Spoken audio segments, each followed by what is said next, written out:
سلام على عباده الذين اصطفى أما بعد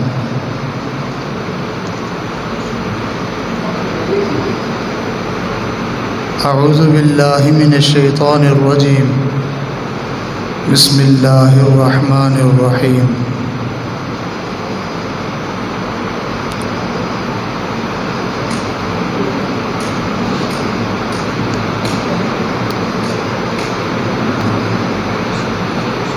ومن يتق الله يجعل له مخرجا ويرزقه من حيث لا يحتسب ومن يتوكل على الله فهو حسبه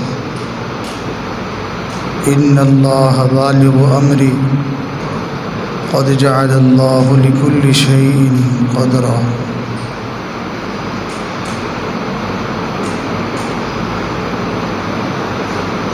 وقال الله تعالى في مقام آخر ومن يتق الله يجعل له من أمره يسرا وقال الله تعالى في مقام آخر تلك الجنة التي نورث من عبادنا من كان تقيا صدق الله العظيم سبحان ربك رب العزة عما يصفون وسلام على المرسلين والحمد لله رب العالمين اللهم صل على سيدنا محمد وعلى آل سيدنا محمد وبارك وسلم اللهم صل على سيدنا محمد وعلى آل سيدنا محمد وبارك وسلم اللهم صل على سيدنا محمد وعلى آل سيدنا محمد وبارك وسلم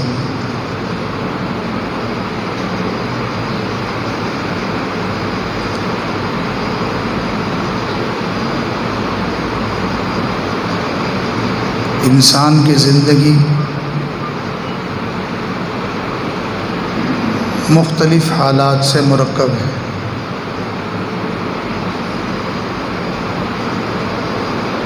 زندگی کے اندر نشیب و فراز آتے رہتے ہیں۔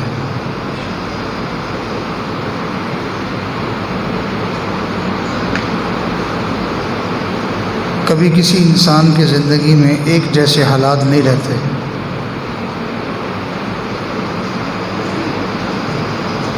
نہ خوشیاں ہمیشہ رہتی ہیں، نہ غم ہمیشہ رہتے ہیں۔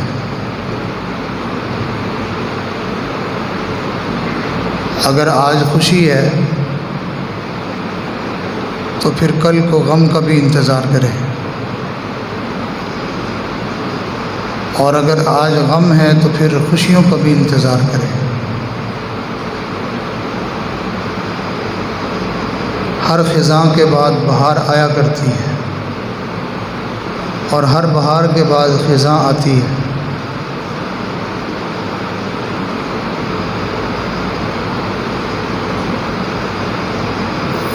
یہ دنیا، یہ جگہ ہی ایسی ہے،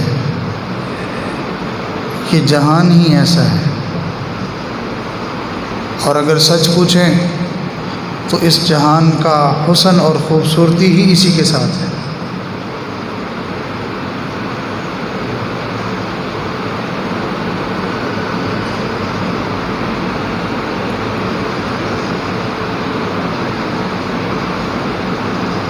سردی بھی انسان کی ضرورت ہے اور گرمی بھی انسان کی ضرورت ہے۔ یعنی کبھی پروردگار سردی بھیج کے اپنے بندوں کو نفع دیتے ہیں، اور کبھی پروردگار گرمی دے کے اپنے بندوں کو نفع عطا فرماتے ہیں۔ جو منافع اللہ نے گرمی میں رکھے ہیں وہ سردی میں نہیں ہیں، اور جو فائدے سردی میں ہیں وہ گرمی میں نہیں ہیں۔ بالکل اسی طرح کچھ نعمتیں انسان کو خوشیوں سے ملتے ہیں، اور کچھ نعمتیں ایسی بھی ہیں کہ جن کے ملنے کے لیے غموں کا آنا ضروری ہوتا ہے۔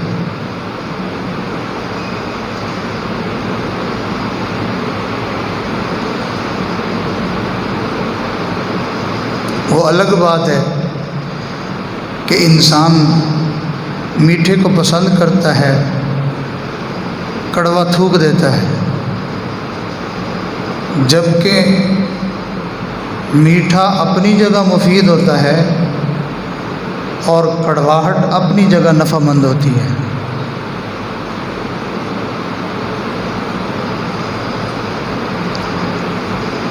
نرمی بھی انسان کے لیے نفع مند ہے اور سختی بھی انسان کے لیے نفع مند ہے۔ بس اتنی بات ہے کہ کائنات کی ہر چیز اس کے لیے نفع مند بن جاتی ہے جس نے اپنا تعلق اللہ کے ساتھ جوڑا ہوا۔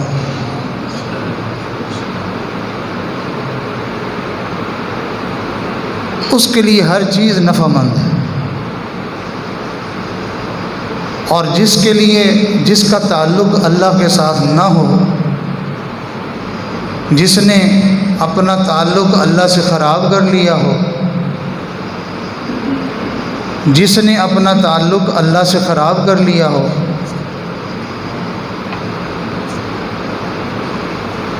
اس کو ساری دنیا کی بادشاہت بھی دے دیں تو وہ بھی اس کے لیے مصیبت بن جائے گی۔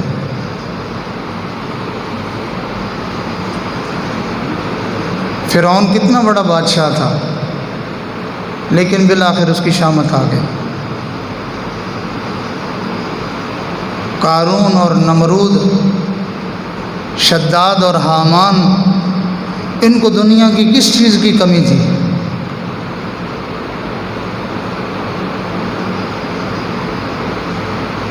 ان کی اپنی بنائی ہوئی جنتیں ان کے لیے نفع مند نہ ہو سکیں۔ اور دوسری طرف دیکھیں تو بلال رضی اللہ تعالیٰ عنہ کی غربت ان کے کام آ گئی، مزے ہو گئے ان کے۔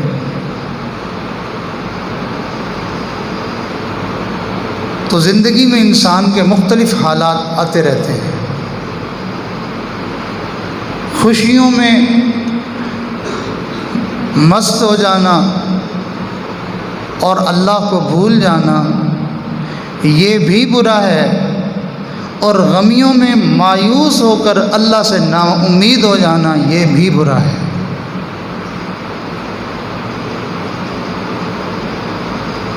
اگر زندگی میں خوشیاں ہیں تو انسان خوشیاں بھیجنے والے رب کو یاد رکھے، سجدہ شکر بجا لائے کہ میرے خالق و مالک کا احسان ہے کہ اس نے مجھے خوشیاں عطا کی ہیں۔ اور اگر زندگی میں غم آئے تو پر امید رہے کہ میرا رب ہر چیز پر کامل قدرت رکھتا ہے، میں اس کی بارگاہ میں التجا کروں گا، دامن پھیلاؤں گا، اللہ مجھے اپنے در سے کبھی بھی محروم نہیں کرے گا۔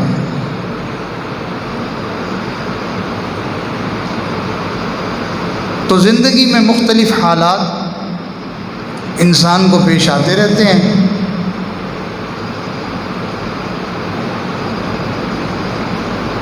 جب آسانیاں آئیں تو کیا کرنا ہے، اور جب مشکلات آئیں تو کیا کرنا ہے۔ اس کی تعلیم اللہ کے پاک پیغمبر احمد مجتبیٰ محمد مصطفیٰ صلی اللہ علیہ وسلم نے اپنے ارشادات سے بھی عطا فرمائی ہے اور اپنی عملی زندگی سے بھی اپنی امت کی رہنمائی فرمائی ہے کہ میری امت کے لوگوں، اگر تمہیں تنگی آئے نا، اگر تمہیں مشکل آئے، تمہارے گھر کا چولہا بجھ جائے تو تم میرے گھر کے 2 مہینوں کا بجھا ہوا چولہا اس کو یاد کر لینا۔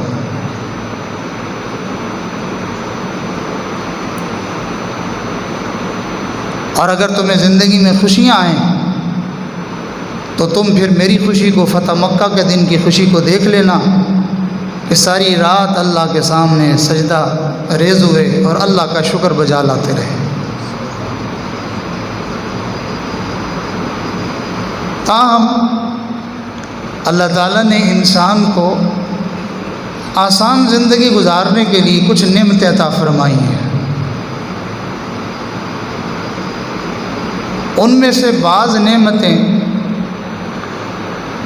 وہ غیر اختیاری ہوتی ہیں، محض اللہ اپنے فضل سے عطا فرماتے ہیں۔ بہرحال وہ نعمت ہے، جس کو وہ نعمت میسر آ جائے اس کے لیے زندگی میں آسانیاں لانے کا سبب بن جاتی۔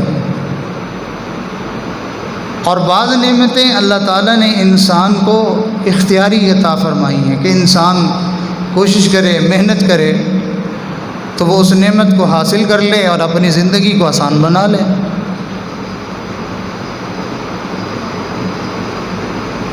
چند ایک نعمتیں کہ جو غیر اختیاری ہیں اور انسان کی زندگی کے اندر آسانی پیدا کرنے کا سبب بنتی ہیں۔ مثال کے طور پر بینائی اللہ تعالیٰ کی نعمت ہے۔ کوئی انسان اپنے اختیار سے تو یہ حاصل نہیں کرتا، اللہ کی عطا ہے۔ اللہ تعالیٰ جسے چاہتے ہیں اس کو بینائی دے دیتے ہیں اور جسے چاہتے ہیں اس کو بینائی نہیں دیتے۔ ایسا تو نہیں ہے کہ ہم نے کوئی اللہ تعالیٰ کی بندگی کی تھی، ہم اللہ تعالیٰ کے بڑے برگزیدہ لوگ تھے، ہم نے اپنی زندگی اللہ تعالیٰ کی عبادت میں اور شکر میں گزاری تھی تو انعام کے طور پر ہمیں بینائی مل گئی، ایسا تو نہیں ہوا۔ عین ممکن ہے کہ بینائی والا بدکار ہو اور نابینا نیکوکار ہو، اللہ تعالیٰ کی عطا ہے۔ لیکن جس کو یہ نعمت ملتی ہے وہ اس سے فائدہ اٹھاتا ہے۔ انسان اللہ تعالیٰ کی اس نعمت سے کس قدر زندگی میں نفع حاصل کرتا ہے، قدم قدم پہ اس نعمت سے فائدہ اٹھا رہا ہوتا ہے، لمحہ لمحہ نقصان دینے والی چیزوں سے ان آنکھوں کی وجہ سے بچ رہا ہوتا ہے۔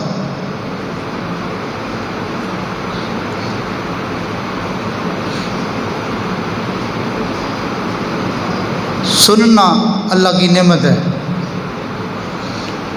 جس آدمی کی سماعت نہ ہو وہ لوگوں میں بیٹھ کے بیچارہ پریشان ہی ہوتا ہے، وہ لوگوں کے چہرے پڑتا رہتا ہے کہ یہ کیا کر رہے ہیں، اس کو کچھ سنتا تو نہیں ہے۔ اس کے بارے میں کسی نے برا لفظ کہا ہے، اچھا کہا ہے، بولنے والے نے دشمنی اس کے سامنے کھولی ہے یا کہ اظہار محبت کیا، اس کو کیا پتا۔ اور یہ سماعت جس کے پاس موجود ہوتی ہے تو کئی مرتبہ انسان بڑے بڑی نقصان والی چیزوں سے بچ جاتا ہے۔ ایک صاحب کہنے لگے کہ دو ساتھی آپس میں بات کر رہے تھے، ذرا میرے بارے میں وہ بات اچھی نہیں تھی، لیکن وہ بات انہوں نے بہت آہستہ سے کہی، اگر وہ میں نہ سنتا تو میرا نقصان ہو جاتا، لیکن اللہ کی شان کہ وہ آواز میرے کان میں پڑ گئی، میں نے اس بات کو سن لیا اور اس مصیبت سے بچنا میرے لیے آسان ہو گیا۔ تو اللہ نے انسان کو ایک نعمت عطا فرمائی، ایک صفت عطا فرمائی دیکھنے کی، جو زندگی میں آسانی لانے کا سبب بنی۔ اللہ نے ایک نعمت عطا فرمائی، اللہ نے انسان کو ایک صفت عطا فرمائی سننے والی، جس کی وجہ سے اس کے زندگی میں آسانی پیدا ہو گئی۔ یہ غیر اختیاری صفات ہیں، یہ غیر اختیاری نعمتیں ہیں جو انسان کو اللہ تعالیٰ عطا فرما دیتے ہیں۔ اب ایک مثال اختیاری نعمت کی بھی سن لیں۔ کئی مرتبہ آپ نے اس بات کا مشاہدہ کیا ہوگا کہ وہ لوگ کہ جو تعلیم حاصل نہ کر سکے، وہ اپنی زندگی کے حالات سے لڑتے جھگڑتے الجھتے زندگی گزارتے ہیں، اور بالآخر جب ان کے اندر ہمت ختم ہو جاتی ہے تو اس وقت وہ دل برداشتہ ہو کے یہ الفاظ زبان سے کہنے پہ مجبور ہو جاتے ہیں، کاش کہ ہم نے کوئی 2 حرف پڑھ لیے ہوتے، زندگی آسان ہو جاتی۔ اب یہ لکھ پڑھ جانا، یہ علم کی صفت نصیب ہو جانا، یہ بھی اللہ کی نعمت ہے، لیکن یہ غیر اختیاری نہیں ہے، اس کے اوپر کوئی بھی محنت کرے اس کو یہ نعمت حاصل ہو جائے گی۔ لیکن جو انسان لکھ پڑھ جائے گا وہ معاشرے کے حالات کو، چیزوں کو، شریعت کی تعلیمات کو وہ سمجھ جائے گا، اس کے لیے زندگی گزارنا آسان ہو جائے گا۔ دنیا کی تعلیم حاصل کرے گا تو دنیا کی زندگی میں کسی قدر آسانیاں حاصل کر لے گا، اور اگر دین کی تعلیم حاصل کرے گا دنیا بھی اچھی ہو جائے گی اور قبر اور حشر کی زندگی بھی اچھی ہو جائے گی۔ تو بہرحال یہ علم یہ ایک صفت ہے، اور اللہ تعالیٰ انسان کو عطا فرماتے ہیں اس کی کوشش اور محنت پر۔ جو محنت کر لے اس کو یہ صفت اور یہ نعمت مل جاتی ہے، اور اس کے نتیجے میں انسان بڑی آسانی والی زندگی گزار لیتا ہے۔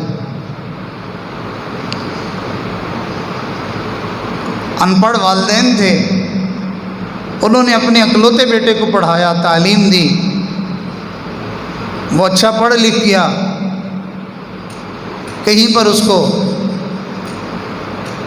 اچھی ملازمت مل گئی۔ آپ حضرات متوجہ رہیے گا۔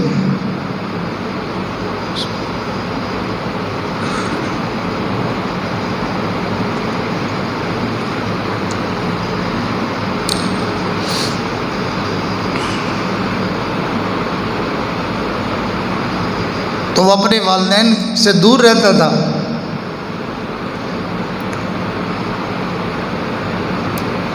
کچھ عرصہ کے بعد آتا تھا، خرچہ پانی دے جاتا تھا، پھر اس کی نوکری ذرا علاقے سے دور ہو گئی، اب جلدی آنا اس کے لیے مشکل تھا۔ والد صاحب کا انتقال ہو گیا،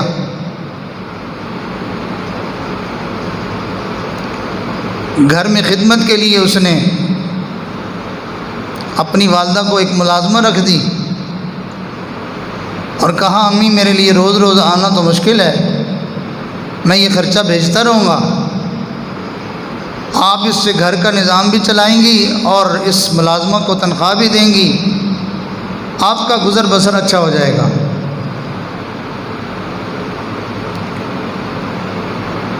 اب وہ کیا کرتا کہ ہر مہینے اپنی والدہ کی خیریت پوچھنے کے لیے اور اپنی خیریت بتانے کے لیے خط لکھ دیتا، اور اپنی والدہ کی ضروریات کو پورا کرنے کے لیے ایک چیک بھی ساتھ جو ہے وہ خط میں ڈال دیتا، تاکہ میری والدہ جو ہے وہ ضرورت پڑنے پر جا کے وہ پیسے حاصل کر سکیں۔ ماں ان پڑھ تھی، بچے کا خط آتا تو وہ دیکھ کے بڑی خوش ہوتی، چومتی، چاٹتی، پیار کرتی اور پھر اس کو رکھ دیتی، اور زندگی غربت میں تنگی میں گزر رہی ہے۔ سوچتی کہ میرے بیٹے کی تنخواہ تو بہت زیادہ ہے اور میرا بیٹا ہے بھی بہت اچھا، خیال بھی بڑا کرتا ہے، پتہ نہیں کیا وجہ ہے کہ مجھے کچھ خرچہ نہیں بھیجتا، اور بیٹا مطمئن کہ میں اپنی والدہ کو ہر مہینے بھیج رہا ہوں، اور ماں پریشان کہ بھیجتا نہیں ہے۔ غربت اور تنگی سے حالت بہت خراب سے خراب تر ہوتی چلی گئی۔ اس کا خیال تھا کہ میری امی میں بڑی خوش ہوں گی، آسانی میں ہوں گی۔ کافی عرصے کے بعد جب گھر آیا تو گھر کا حال دیکھا، پریشان ہو گیا، والدہ کی صحت دیکھی، ہڈیوں کا ڈھانچہ بنی پڑی ہے، بری حالت ہے اس کی، اس کو دیکھ کے ہی رونا آ گیا، حال احوال ہوا تو کہتا ہے امی آپ نے اپنا حال کیا بنا لیا ہے، کچھ آپ لے لیتی، کچھ خرچ کر لیتی۔ یہ ترتیب ہوتی ہے۔ بیوی انسان کے ہاتھوں پہ نظر رکھتی ہے کہ گھر آیا تو کیا لایا ہے۔ اس کو اگر کھانے پینے کو اچھا ملتا رہے وہ خوش رہتی ہے۔ ماں باپ اپنے بچوں کے آنے پر ان کا چہرہ دیکھ کے خوش ہو جاتے ہیں، میرا بچہ صحت سلامتی خیریت کے ساتھ آ گیا، ان کو اسی میں خوشی ہو جاتی ہے۔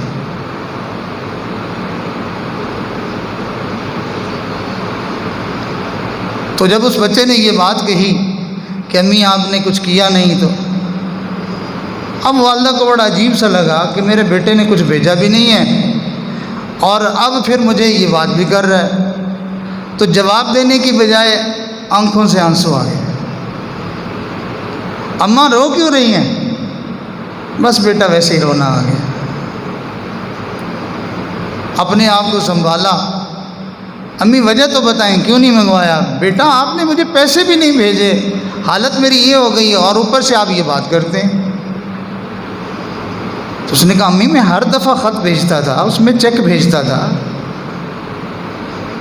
تو وہ اگر آپ چاہتی تو جا کے وہ پیسے نکلوا لیتی اور اپنی ضرورت پوری کر لیتی۔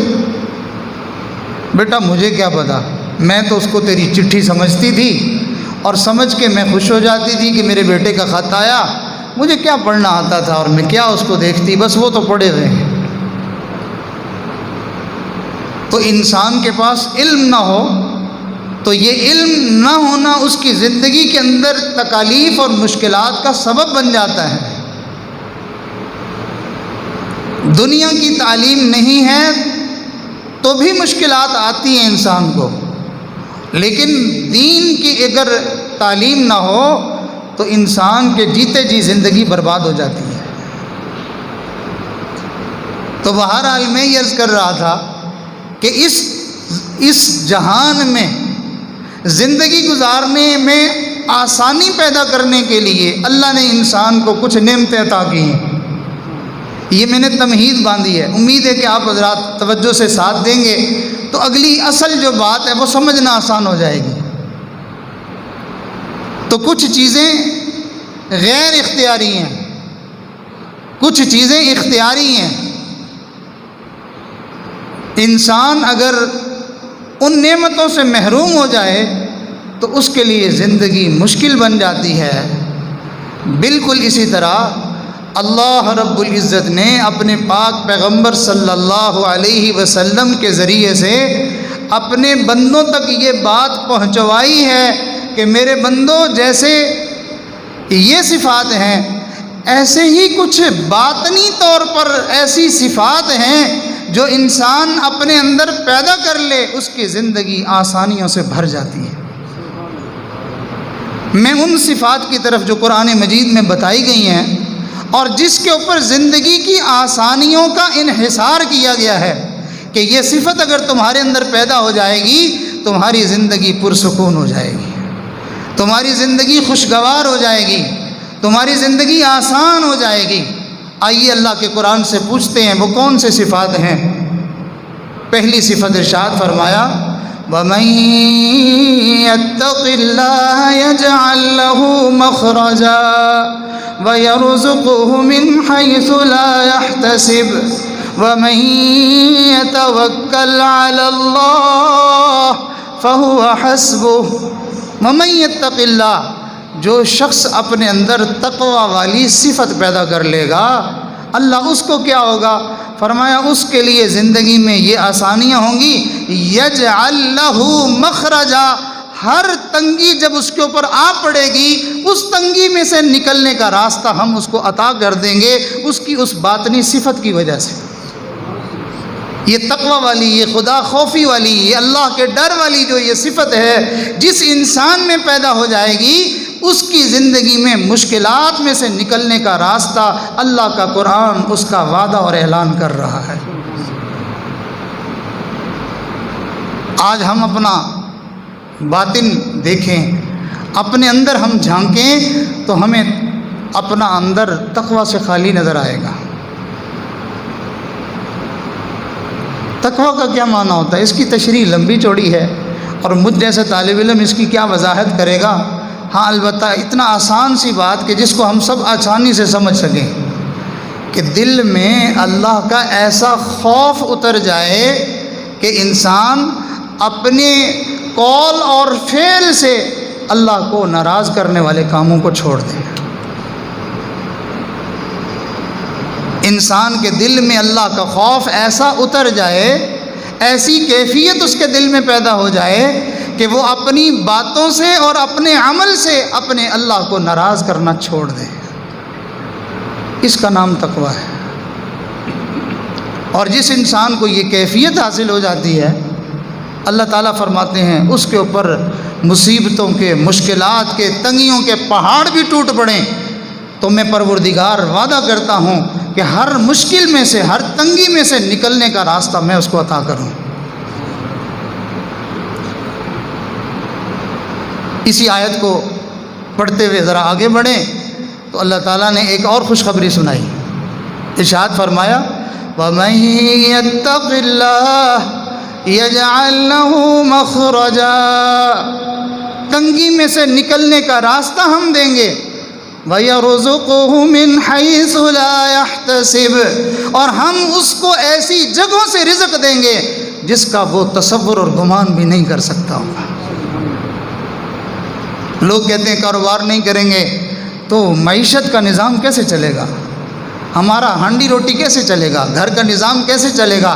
اللہ کا قرآن کہتا ہے تم اپنے اندر یہ صفت پیدا کرو، ہم تمہیں وہاں سے رزق عطا کریں گے جہاں سے ہم اپنے برگزیدہ بندوں کو، اولیاء کو اور اپنے انبیاء کو جہاں سے ہم غیب سے رزق دیتے ہیں، ہم تمہیں بھی وہیں سے عطا کر دیں گے۔ یہ اس صفت کے پیدا ہونے کی برکت ہوتی ہے۔ اللہ سے ڈرنے والا بندہ، اللہ اس کے لیے کوئی نہ کوئی راستہ بنا دیتے ہیں۔ اور پھر اسی آیت کے آخر میں اللہ تعالیٰ نے دوسری صفت کی طرف اشارہ کیا، ارشاد فرمایا جو بندہ تقوی اختیار کر لے، تنگی میں سے نکلنے کا راستہ دے دیں گے اور اس کو ہم ایسی جگہوں سے رزق دیں گے جس کا وہ گمان نہیں کرتا ہوگا، اور اس کے بعد اگلی صفت جو بندہ اپنے اندر پیدا کر لے کہ وَمَن يَتَوَكَّلْ عَلَى اللَّهِ، جو اللہ کے اوپر بھروسہ اور اعتماد کر لے، اللہ فرماتے ہیں فَهُوَ حَسْبُهُ، اس کی ہر بگڑی بنانے کے لیے ہم کافی ہو جائیں گے۔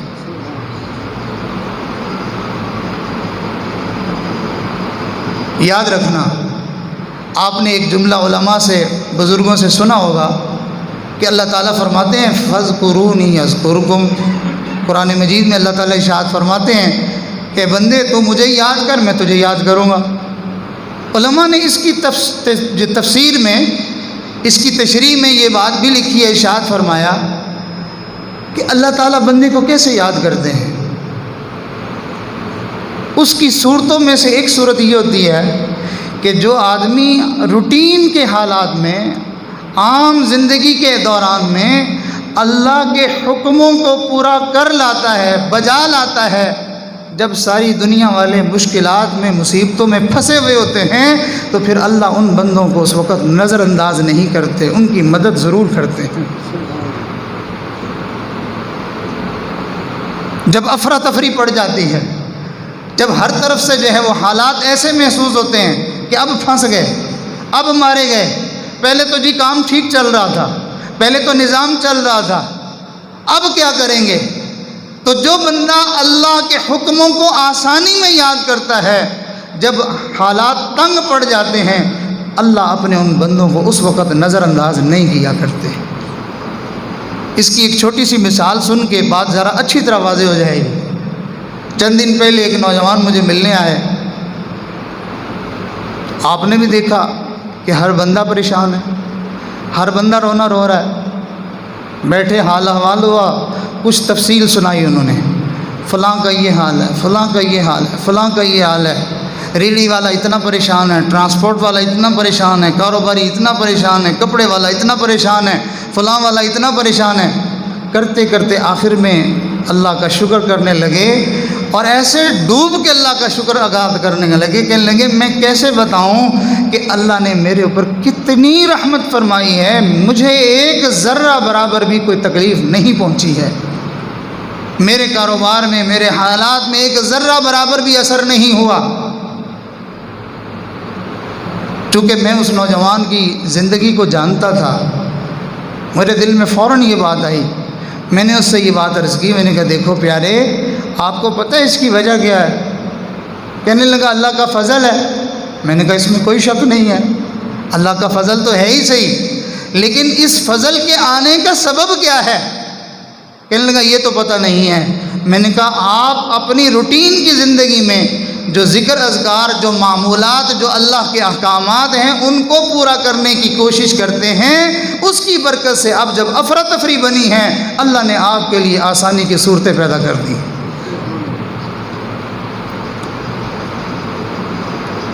تو ان صفات کو انسان اپنے اندر پیدا کرنے کی کوشش کرے۔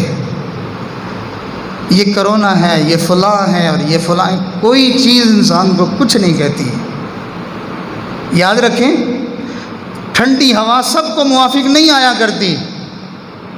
آپ اے سی چلا کے بیٹھے، کتنے لوگوں کو اس سے الرجی ہو جاتی ہے، وہ آپ لطف اندوز ہو رہے ہوتے ہیں، آپ مزہ لے رہے ہوتے ہیں، اور دوسرے آدمی کو اسی ٹھنڈی ہوا سے جسم میں درد ہو رہی ہوتی ہے۔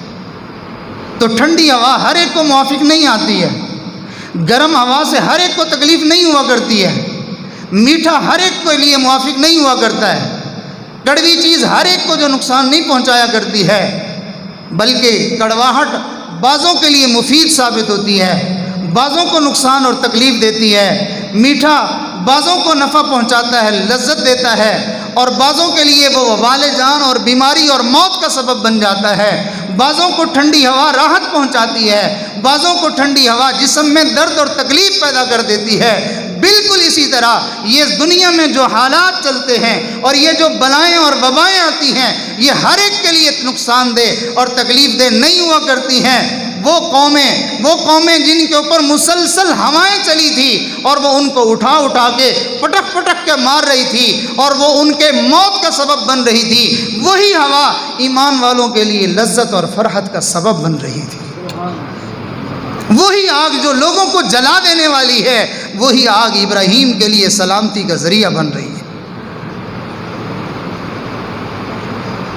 تو اس لیے انسان کو چاہیے کہ حالات سے ڈرنے کی بجائے اللہ سے ڈر جائے۔ حالات سے ڈرے گا پریشان ہو جائے گا، حالات سے ڈرے گا غمزدہ ہو جائے گا، حالات سے ڈرے گا مایوس ہو جائے گا، اللہ سے ڈرے گا دل میں فرحت اور خوشی آ جائے گی، اللہ سے ڈرے گا دل میں سکون آ جائے گا، اللہ سے ڈرے گا اس کی زندگی لذیذ ہو جائے گی، اس کی زندگی مزیدار ہو جائے گی۔ اللہ سے ڈرے گا، حالات سے ڈرے گا، لوگوں کی نظروں میں ذلیل ہو جائے گا، اور جی دیکھو ایسی ایسی باتیں کر رہا ہے، اور جی دیکھو اب بڑے ترلے لیتا پھر رہا ہے، اب تو بڑی ایسی کہانیاں سناتا پھر رہا ہے، اور جی پہلے تو بات ہی نہیں سنتا تھا، اب دیکھو کتنا مسکین بنا پھرتا ہے۔ لوگوں کی نظر میں حالات سے ڈرنے والا ذلیل ہو جاتا ہے، اللہ سے ڈرنے والا بندہ لوگوں کی نظروں میں معزز ہو جاتا ہے۔ تو یہ دو صفات ہم اپنے اندر پیدا کریں، یہ ہم میں سے ہر بندہ اپنے اندر پیدا کر سکتا ہے۔ تقوی والی صفت کو پیدا کیا جائے، اور یاد رکھیے جو آدمی تقوی والی صفت کو پیدا نہیں کرتا ہے، قرآن اور حدیث میں غور کرنے سے یہ بات سمجھ میں آتی ہے کہ جن نیک اعمال کی برکتیں انسانوں کو زندگیوں میں نصیب ہوتی ہیں، یہ صفت پیدا نہ کرنے کی وجہ سے، خدا خوفی والی کیفیت دل میں پیدا نہ کرنے کی وجہ سے اس کی نیکیاں بھی برباد ہو جاتی ہیں۔ اللہ تعالیٰ قرآن مجید میں فرماتے ہیں ہم نیکی پتہ کس کی قبول کرتے ہیں، ہم نیک عمل پتہ کس کے قبول کرتے ہیں، انما یتقبل اللہ من المتقین، ہم تو تقوی والوں کے ہی اعمال کو قبول کرتے ہیں،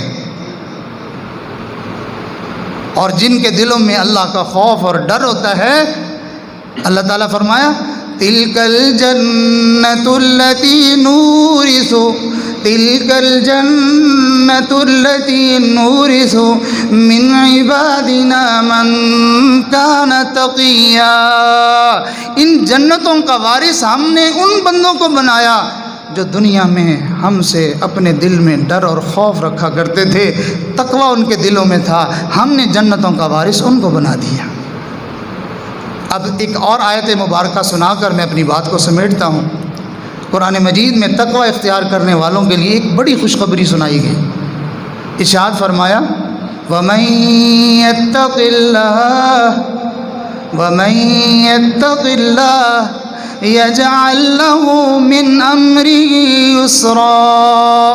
جو شخص اپنے اندر تقوی والی صفت کو پیدا کر لے، يَجْعَل لَّهُ مِنْ أَمْرِهِ يُسْرًا، ہم اس کے ہر کام میں آسانیاں پیدا کر دیتے ہیں۔ اللہ اکبر۔ تو میرے دوستو، ہم اپنے دل میں اللہ کا خوف پیدا کریں۔ آج لوگ کرونا سے ڈرتے ہیں، ان میں ہم سب برابر ہیں۔ ہم اپنی معیشت کے تنگ ہو جانے سے ڈرتے ہیں، دکان کے بند ہو جانے سے ڈرتے ہیں، ہم اپنے ملکی حالات سے ڈرتے ہیں، اور اگر چھوٹے چھوٹے پرندے آ گئے ہیں تو ان سے بھی ڈرتے ہیں کہ یہ ٹڈی آ گئی ہے، اب یہ فصلوں کو کھا جائے گی، پتہ نہیں بنے گا کیا۔ تو بھائی یاد رکھیے، جو اللہ سے نہیں ڈرتا نا، اس کو پھر ہر چیز سے ڈرنا پڑتا ہے۔ اس کے گھر کی کھڑکی کا پردہ بھی ہل جائے تو وہ ڈر جاتا ہے، اگر اس کے سامنے سے کالی بلی بھی گزر جائے تو وہ ڈر جاتا ہے، اس کو تھوڑی سی آواز سنائی دے تو وہ ڈر جاتا ہے، اس کو خواب میں کوئی ایسی چیز نظر آ جائے، ارے اس سے وہ ڈر جاتا ہے، گھر کے اندر خون کا تھوڑا سا چھینٹا نظر آ جائے تو وہ اس سے بھی ڈر جاتا ہے، اور کہیں کپڑوں کو تھوڑا سا کٹ لگ جائے تو وہ اس سے بھی ڈر جاتا ہے۔ ارے جب اللہ سے ڈر دل میں پیدا ہو جائے، پھر کپڑوں کو کٹ لگنے سے کیا ڈرنا، پھر تو جسم بھی کٹ جائے تو پھر ڈر نہیں لگتا ہے۔ جو انسان اتنا بزدل ہے کہ کھڑکی کا پردہ ہلنے سے ڈرتا ہے، وہ پوری دھرتی کے ہلنے سے نہیں ڈرتا ہے۔ اللہ کا خوف دل میں پیدا نہیں ہوتا ہے۔ یہ حالات جب آئے ہیں ہمارے اوپر، ان حالات میں مبتلا ہوئے، ہمیں ایک دن تو نہیں ہوا، 2 دن تو نہیں ہوئے، کتنا وقت گزر چکا ہے۔ میں بھی اپنے اندر جھانکوں، آپ بھی اپنے اندر جھانکیں کہ ان حالات کے پیدا ہونے کے بعد میں نے اپنے آپ کو کتنا بدل لیا ہے۔ کیا اب میں نے نمازوں میں سستی چھوڑ دی ہے؟ نہیں چھوڑی تو مجھے چھوڑ دینی چاہیے۔ کیا میں نے ان حالات کے پیدا ہونے کے بعد اللہ سے معافی مانگنے والا عمل زیادہ کر دیا ہے؟ نہیں کیا تو بھائی کب کریں گے؟ جب کرونا نے آ کے ہمارا گلا دبایا تب اس کو جو ہے وہ شروع کریں گے۔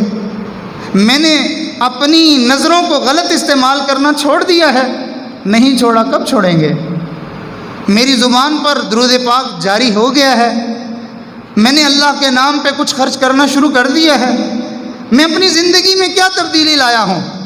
باتیں کرنے کا کیا ہے؟ صبح سے شام تک ہم سارے ہی باتیں کرتے رہتے ہیں، سارے ہی ہم تبصرے کرتے رہتے ہیں، سارے ہی ہم تذکرے کرتے رہتے ہیں۔ یاد رکھنا، ساری قوم ایک مجلس بنا لے اور سارے اکٹھے بیٹھ کے باتیں شروع کر دیں، ساری قوم جو ہے وہ اپنے ہاتھ میں مقابلے کے لیے سامان تھام لے اور حفاظتوں کی تدبیریں اختیار کر لیں، بڑے بڑے قلعوں میں جا کے ہم بند ہو جائیں، جہاں کوئی ہوا کا جھونکا بھی نہ پہنچے، جہاں کچھ بھی نہ پہنچے، ارے موت وہاں بھی آ کے رہے گی۔ اور اگر ہم چاہتے ہیں کہ بھئی اللہ تعالیٰ ہمارے حالات کو درست کر دے اور ہم سکون کی زندگی اختیار کریں، تو اس کا راستہ ہمیں اللہ کے محبوب صلی اللہ علیہ وسلم نے اور اللہ کے پاک کلام نے ہمیں بتا دیا ہے۔ اور وہ کیا ہے؟ وہ 2 لفظ عرض کر کے بات کو مکمل کرتا ہوں کہ کافر لوگ اللہ کے پیغمبر علیہ السلام کو، اللہ کے نبی علیہ السلام کو جھٹلاتے ہوئے، تکذیب کرتے ہوئے، زبان درازی کرتے ہوئے، جب ان کو ڈرایا جاتا تھا کہ تم اللہ کے عذاب سے ڈرو، تو وہ اس وقت بڑے اپنے آپ کو بہادر اور دلیر سمجھتے ہوئے یہ کہا کرتے تھے، جس عذاب کی تم باتیں کرتے ہو کہ رب عذاب بھیج دے گا، رب کی طرف سے پکڑ آ جائے گی، سختی آ جائے گی، تو وہ آتا کیوں نہیں ہے؟ تو وہ عذاب آتا کیوں نہیں ہمارے اوپر؟ وہ پھر لے آنا، تو پھر کہنا تو اپنے رب کو کہ وہ عذاب آ جائے۔ تو ہر نبی کے زمانے میں یہی سلسلہ چلتا رہا یہ سلسلہ چلتے چلتے آقا دو جہان سرور دو عالم صلی اللہ علیہ وسلم کے زمانے کے جو دشمن تھے اور جو کافر تھے وہ بھی یہی بات کرتے تھے، کہتے تھے جس عذاب سے تو ہمیں ڈراتا ہے وہ پھر آتا کیوں نہیں ہے؟ تو اللہ تعالیٰ نے قرآن مجید میں دو باتیں ارشاد فرمائی۔ ارشاد فرمایا وَمَا كَانَ اللَّهُ لِيُعَذِّبَهُمْ وَأَنْتَ فِيهِمْ، آپ جب تک ان لوگوں کے درمیان موجود ہیں اس وقت تک آپ کی وجہ سے ان کے اوپر عذاب نہیں آئے گا، آپ کی وجہ سے ان کے اوپر عذاب نہیں آئے گا۔ اس بات کو اچھی طرح دل میں اتارنے کے لیے ایک واقعے کی طرف اشارہ کر دوں۔ ایک مجوسی تھا اور ایک مسلمان تھا، دونوں کے درمیان مقابلہ ہوا۔ وہ کہتا ہے ہم حق پہ ہیں، مسلمان کہتا ہے ہم حق پہ ہیں۔ اب بات جب بڑھی تو بات یہاں پر آ گئی تو انہوں نے کہا کہ ہم دونوں جو ہیں وہ کھولتے ہوئے تیل میں ہاتھ ڈالتے ہیں، جس کا ہاتھ سلامت رہا وہ حق پر ہے اور جس کا جل گیا وہ باطل پر ہے۔ تو مسلمان جو نیک آدمی تھے انہوں نے کہا بہت اچھا، لیکن ان کے دل میں خیال آیا کہ میں تو مسلمان ہوں، حق پر ہوں، یہ باطل ہے، کافر ہے، یہ ایسا نہ ہو کہ میں ہاتھ ڈالوں اور یہ نہ ڈالے، تو پھر یوں تو مزہ نہیں آئے گا۔ تو اس کو کہنے لگے تم اپنا ہاتھ ذرا مجھے دو۔ اب جب ہاتھ اس کا پکڑ لیا، پکڑ کے دونوں نے بیک وقت اس کھولتے ہوئے تیل میں اپنا ہاتھ ڈالا، لیکن کیا معاملہ دیکھا کہ نہ تو مسلمان کا ہاتھ جلا نہ اس کافر کا جلا۔ تو وہ نیک مسلمان اللہ کی طرف متوجہ ہوئے، کہنے لگے یا اللہ میرا ہاتھ تو نہیں جلا کہ میں تجھے ایک مانتا ہوں، تیرے محمد کو میں سچا نبی مانتا ہوں، تیرے قرآن کو میں سچی کتاب مانتا ہوں، اللہ میرا تو ہاتھ اس لیے نہیں جلا، لیکن یہ تو کافر ہے اس کا کیوں نہیں جلا؟ اللہ نے دل میں الہام فرمایا میرے بندے اس کا ہاتھ دراصل تیرے ہاتھ میں ہے، اس کو کہو نا ہاتھ چھوڑ دو اس کا، اور اس کو کہو یہ خود سے ڈالے پھر دیکھے بچتا ہے یا سلامت جو ہے وہ جلتا ہے۔ تو نیک لوگوں کی برکتیں اپنی جگہ پر ہوتی ہیں۔ تو رسول اللہ صلی اللہ علیہ وسلم دنیا میں تشریف فرما ہیں، اللہ فرماتے ہیں وَمَا كَانَ اللَّهُ لِيُعَذِّبَهُمْ وَأَنْتَ فِيهِمْ، محبوب جی آپ دنیا میں ہیں، جب تک آپ ہیں عذاب نہیں آئے گا۔ اچھا پھر اور اس کا بدل کیا ہے کہ اللہ کے محبوب دنیا سے پردہ فرما جائیں تو بعد والے سارے عذاب میں مبتلا ہو جائیں گے؟ نہیں، فرمایا آپ کی برکت سے ہم ان کو ایک ایسا عمل دے رہے ہیں اگر یہ وہ عمل کرتے رہیں گے تو بھی ان کے اوپر عذاب نہیں آئے گا۔ اللہ وہ کیا ہے؟ فرمایا وَمَا كَانَ اللَّهُ مُعَذِّبَهُمْ وَهُمْ يَسْتَغْفِرُونَ، جب تک یہ اللہ سے معافی مانگتے رہیں گے، استغفار کرتے رہیں گے، اللہ کا عذاب ان کے اوپر نہیں آئے گا۔ تو اس لیے ہمیں چاہیے من حیث القوم ہم سارے کے سارے استغفار کی کثرت کریں۔ استغفار کی برکت سے بلائیں ٹلیں گی، مصیبتیں ٹلیں گی، وبائیں ٹلیں گی، رزق کے اندر وسعت کر دی جائے گی اور ہماری زندگی میں آسانیاں پیدا کر دی جائیں گی۔ اب یہاں سوچئے صرف گناہوں پر معافی مانگنے پر اتنے بڑے بڑے انعام ملتے ہیں، اگر ہم سرے سے گناہ کرنا ہی چھوڑ دیں تو پھر کتنا بڑا انعام ملے گا۔ تو لہٰذا تقویٰ کا مطلب یہی ہوتا ہے کہ انسان اللہ کے خوف کی وجہ سے اپنی زندگی سے گناہوں کو نکال دے۔ اللہ تعالیٰ مجھے بھی توفیق عطا فرمائے، آپ حضرات کو بھی گناہوں سے بچ کر زندگی گزارنے کی توفیق عطا فرمائے۔ یہ ہمارے سلسلوں کے جو اکابر بزرگ یہ لوگوں کو جو دعوت دیتے ہیں وہ تسبیحاں گھمانے کی دعوت نہیں ہے کہ بیٹھ کے صرف مراقبے کرتے رہو، لمبی لمبی تسبیحاں کرتے رہو، بلکہ مقصد یہ ہوتا ہے کہ چند وظائف اور اوراد ایسے بتائے جاتے ہیں جس سے زندگی سے گناہ ختم ہو جائیں۔ اول تو ہو نہیں، اور اگر ہو جائیں تو اللہ تعالیٰ اس کی برکت سے معاف فرما دیں۔ اللہ تعالیٰ ہم سب کو اللہ والوں کے ساتھ تعلق جوڑنے کی، نسبت قائم کرنے کی اور ان اعمال کی پابندی کرنے کی توفیق عطا فرمائے جن سے ہم گناہوں سے پاک زندگی گزار سکیں، اور اگر بتقاضۂ بشریت ہم سے گناہ ہو جائیں اللہ ان اعمال کی برکت سے ہمارے گناہوں کو معاف فرما دیں۔ تو انشاءاللہ جمعۃ المبارک کے بعد جو حضرات تشریف رکھنا چاہیں تو یہ عاجز توبہ کے کلمات پڑھائے گا۔ ان کلمات کے پڑھنے سے انسان بزرگوں کے سلسلے میں بھی اس کا تعلق جڑ جاتا ہے اور ان کلمات کے پڑھنے سے زندگی کے پچھلے سارے گناہ اللہ معاف فرما دیتے ہیں۔ آئندہ نئے سرے سے زندگی کا ایک آغاز ہوتا ہے، تو پھر انسان ان اعمال کو کرتا رہے۔ ہمارے بزرگوں نے فرمایا وہ اعمال کسی آدمی کو 1000 سال کی زندگی دے دی جائے اور وہ صبح و شام ان کو کرتا رہے، 1000 سال گزرنے کے بعد اس کے نامہ اعمال میں ایک بھی گناہ باقی نہیں ہوگا۔ تو اللہ تعالیٰ ان اعمال کو بھی کرنے کی توفیق عطا فرمائے۔